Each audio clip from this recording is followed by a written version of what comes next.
আলিপুরদুয়ারে বামফ্রন্ট প্রার্থীরা মনোনয়ন জমা দিলেন। আজ আলিপুরদুয়ার জেলার 5টি বিধানসভা বামফ্রন্ট প্রার্থীরা মনোনয়ন পেশ করেন।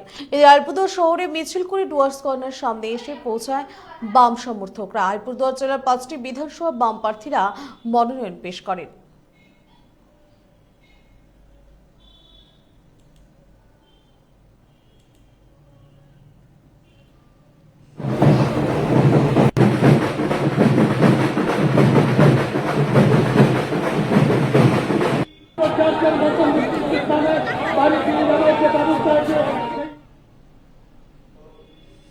আমরা জানাবো আলিপুরদুয়ারে বামফ্রন্ট প্রার্থীরা মনোনয়ন জমা দিলেন। আজ আলিপুরদুয়ার জেলার 5টি বিধানসভা বামফ্রন্ট প্রার্থীরা মনোনয়ন পেশ করেন। এদিন আলিপুরদুয়ার শহরে মিছিল করে ডুয়ার্স কর্নার সামনে এসে পৌঁছায় বাম সমর্থকরা।